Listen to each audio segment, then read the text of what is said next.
Welcome back to the channel and our ride down some Tennessee back roads. Okay, I know this is not motocross, but hey, it's grooved pavement. That's pretty close. Yeah, I know.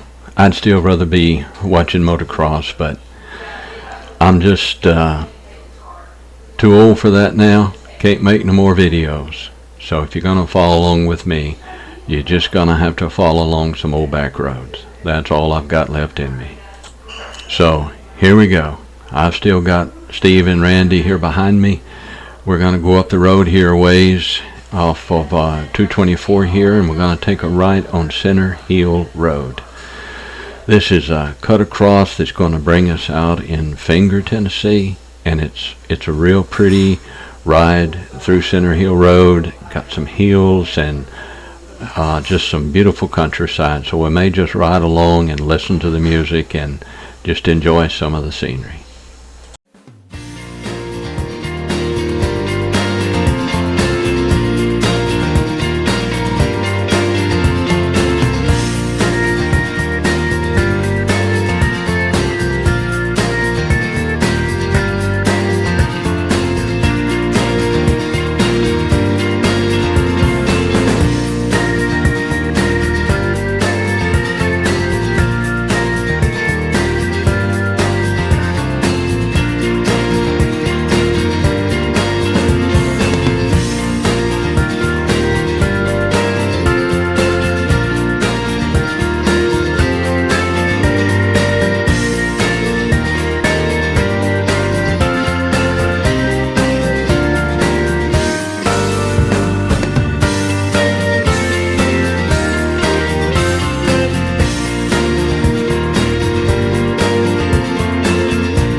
Okay, well, our ride through Center Hill Road complete, we'll take a right down the road here on Highway 199.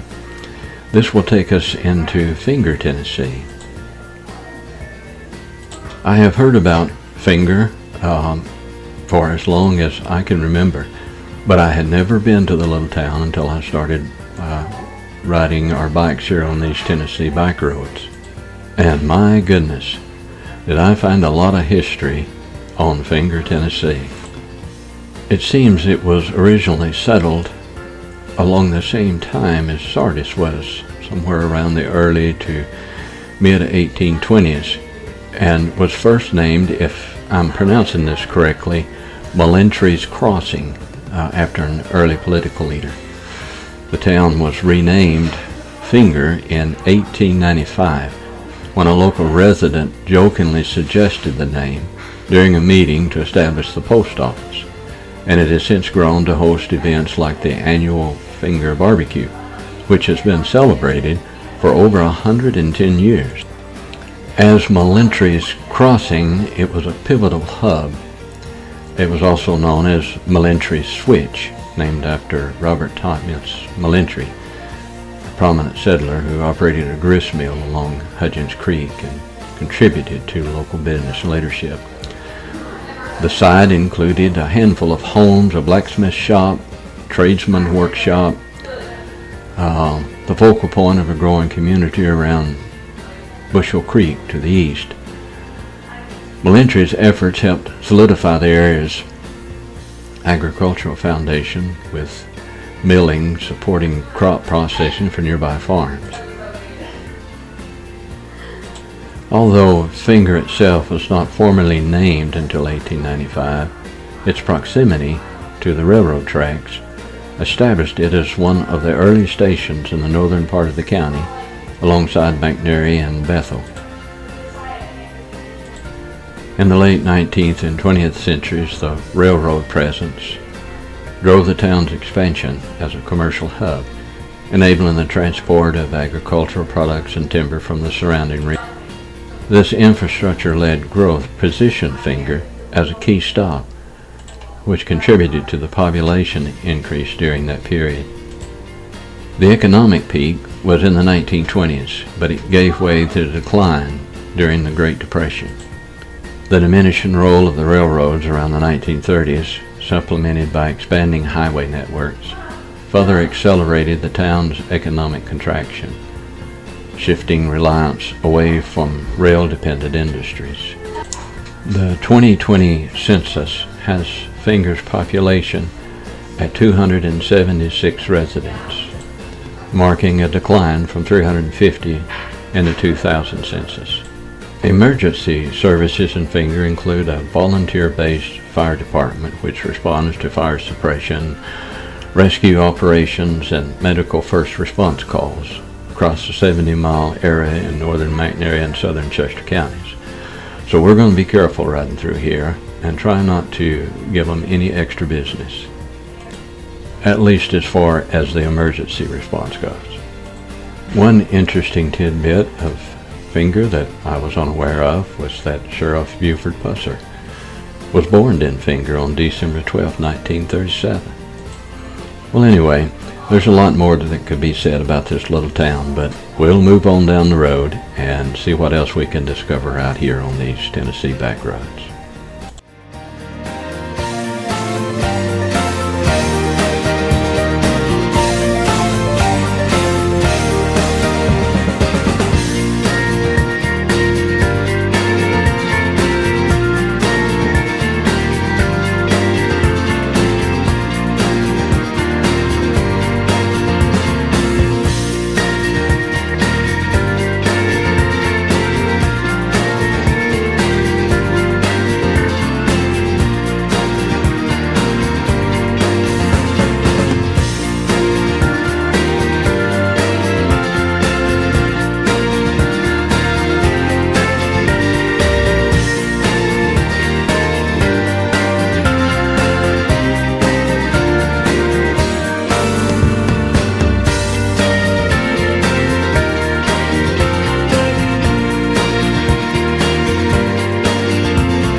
Okay, leaving Finger, we have worked our way through a back road route here out to the big highway. So we're going to take some time here and try to get across 45, and we'll then take Montezuma Road into the community of Montezuma. Quite a bit of history I have found on Montezuma, so when we get there we'll pick up and see what we can find out about that little town.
Well, here we are at the next little community of interest at Montezuma.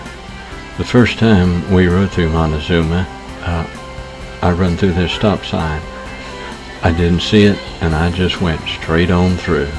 Here's a picture of Montezuma in the 1930s. It's interesting that Royal Enfield was making motorcycles in 1930. But I doubt anyone in Montezuma that year would even consider or dream that 96 years later I'd be riding through Montezuma on a Royal Enfield. To look at a little history, in about 1810 or 1812, Josiah Wamble entered a lot of land upon which Montezuma is now built. He put up a store, and very soon other settlers began to settle around him. For a number of years, it was just simply called Wamble's Store. But by 1820, there were so many settlers that a town was laid out and was given the name Montezuma.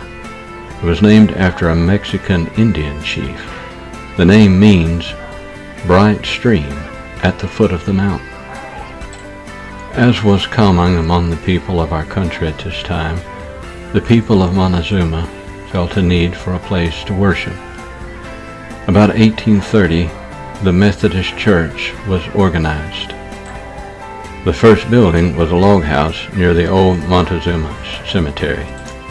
But the dedication of its members and the need for a larger place to worship caused the log house to be supplanted by a frame building.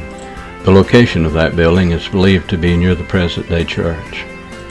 It is not known how long the building served as a place of worship. That wasn't recorded. So we just assume that it was used until about 1875 when it burned. In those days, the church was the center of action. Sunday school was first started in 1866 and has continued to the present time. Singing conventions were held regularly, and Children's Day was observed annually. Quarterly conferences also met there.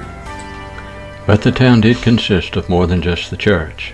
There was once 2 saloons, 4 general merchandise stores, a drugstore with 2 physicians, a barber shop, 2 blacksmith shops, and a cotton gin, a telephone exchange, a grade school, and a post office. It is said in modern days that Montezuma means the garden spot of the world. Well, we'll leave Montezuma for now and ride on down the road to our next little community of interest, which will be Silerton. So when we get there, we'll talk about it a little bit. But that will probably be reserved for the next video. Anyway, on down the road we go. Well, I hope you've enjoyed the ride along with us today. But we'll go ahead and end this portion of the video with this, and in the next video we'll pick up right here and ride our way on into Silerton. So until then, see you later, and just enjoy the ride.